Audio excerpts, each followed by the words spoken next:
Um caboclo em uma sessão espírita em 1908. Essa é a história que conhecemos, o mito fundador da Umbanda.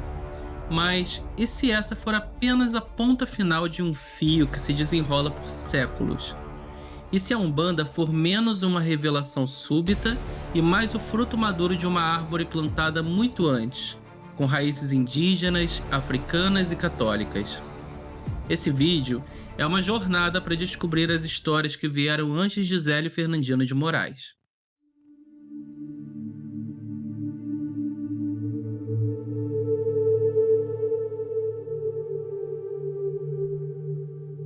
Introdução: a história além do mito. Olá a todos, sejam bem-vindos ao Oráculo da Sereia. A proposta deste vídeo é olhar para a Umbanda não como um ponto de partida, mas como um ponto de chegada.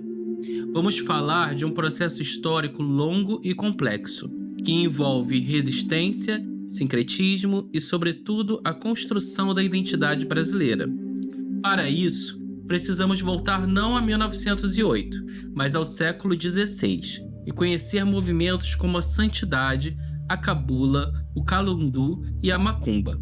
São esses os alicerces que sustentam a casa umbandista como a conhecemos hoje.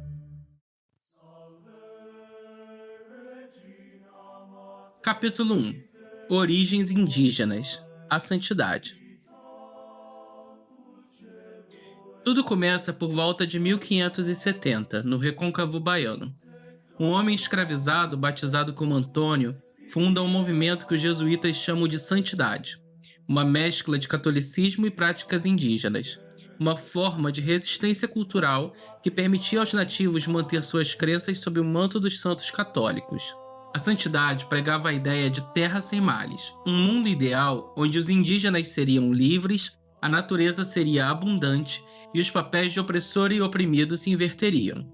Era, portanto, um movimento ao mesmo tempo religioso e político. Nos rituais, usavam fumo e bebidas feitas à base de mandioca para alcançar o transe, onde se manifestavam espíritos de seus ancestrais. E o local desse ritual tinha um nome específico. Era o Santé ou Santê. Perseguida ferozmente pela coroa portuguesa e pelos jesuítas, a Santidade foi praticamente extinta, mas sua semente não morreu.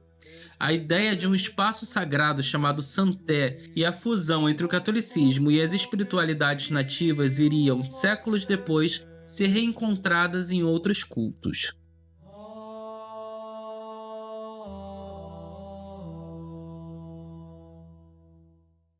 Capítulo 2. O tronco banto, do Calundu à Cabula.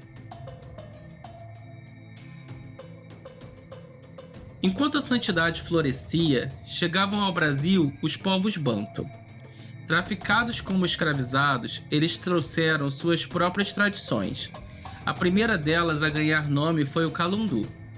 A sacerdotisa Luzia Pinta, no século XVIII, é um exemplo. Ela realizava rituais de cura e de incorporação de ancestrais, chamados baculo, sendo perseguida pela Inquisição.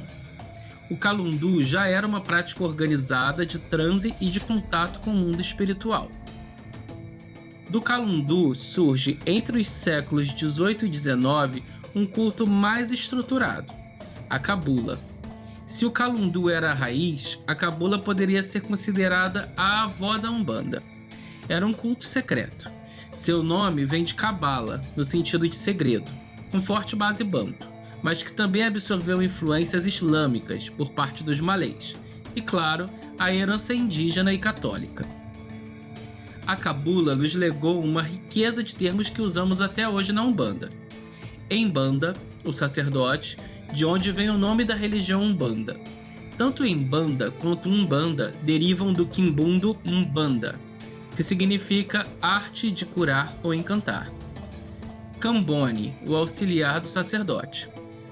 Tata, os espíritos que se incorporam, como Tata Caveira. Engira, o ritual que hoje chamamos de gira. Santé, o estado de transe, herdado diretamente da santidade indígena. Aqui vemos a fusão definitiva.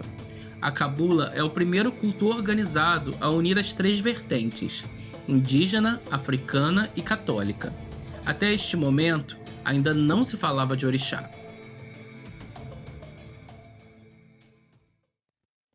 Capítulo 3. A Macumba. Chegamos ao século XIX no Rio de Janeiro. É nesta etapa que os orixás chegam ao Brasil pelo Porto de Salvador, junto com os primeiros iorubás a serem traficados a partir de 1830. Neste século, a filha da cabula recebe um novo nome, que a princípio não era pejorativo: macumba. Macumba era originalmente uma árvore e um instrumento musical de percussão feito com a madeira desta mesma árvore. Aos poucos, o nome do instrumento passou a designar o ritual em si, mas a sociedade branca e racista da época via aqueles corpos negros em transe, dançando e cantando com desconfiança e medo. Aos poucos, a macumba foi sendo associada à feitiçaria e a coisas do mal. É nesse momento que surge a necessidade de higienizar essa prática. A Umbanda, como a conhecemos, nasce desse processo de embranquecimento. Era preciso criar uma prática mais aceitável para a classe média branca, mais próxima do espiritismo kardecista europeu, e que apagasse os aspectos mais explícitos da herança africana. A macumba deu origem então a duas filhas, a Umbanda, dita branca, e a Quimbanda, que ficou conhecida como magia negra. Capítulo 4. A flor que nasce branca, a Umbanda de Zélio. E assim chegamos a 1908. O mito fundador conta que em 15 de novembro, data simbólica da proclamação da República, o jovem Zélio Fernandino de Moraes, em uma sessão espírita, incorpora o Caboclo das Sete Encruzilhadas, que anuncia uma nova religião, a Umbanda. Mas a história é mais complexa. Os próprios áudios de Zélio revelam que a prática não se chamava Umbanda desde o início. Em 1913, com a manifestação do orixá Malê, chamou-se Alabanda. O nome Umbanda só se popularizou nos anos 1930.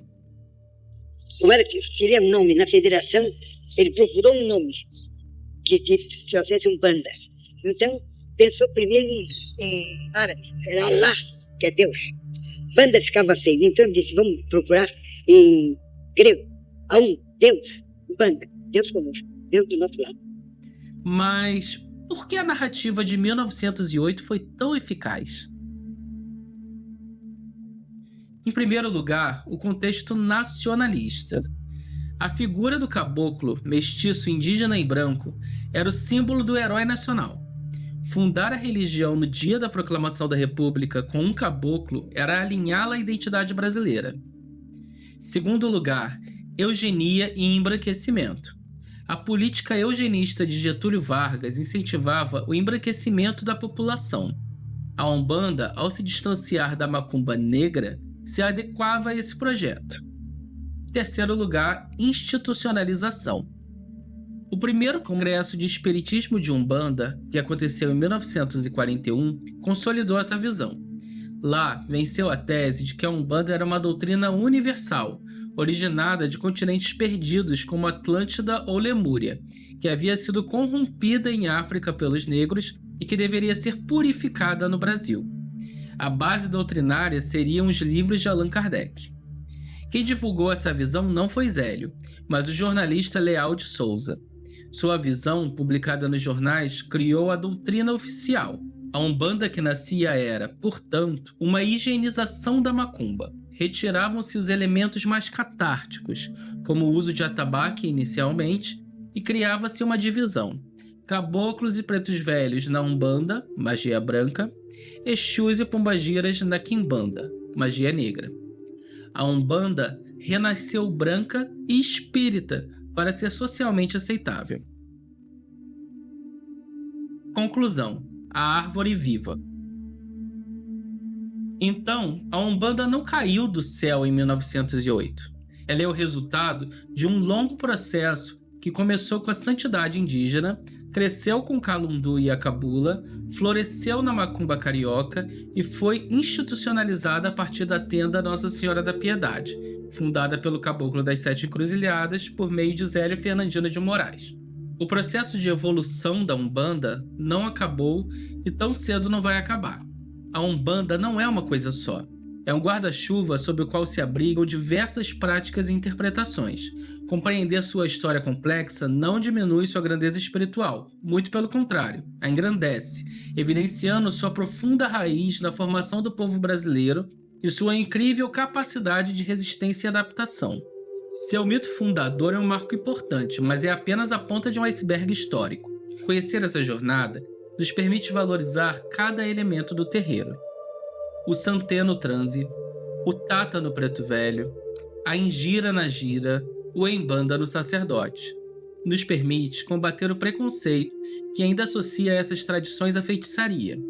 E, principalmente, nos permite honrar a memória dos antepassados, indígenas, africanos e caboclos, que, com sua fé e resistência, forjaram uma das religiões mais singulares do mundo.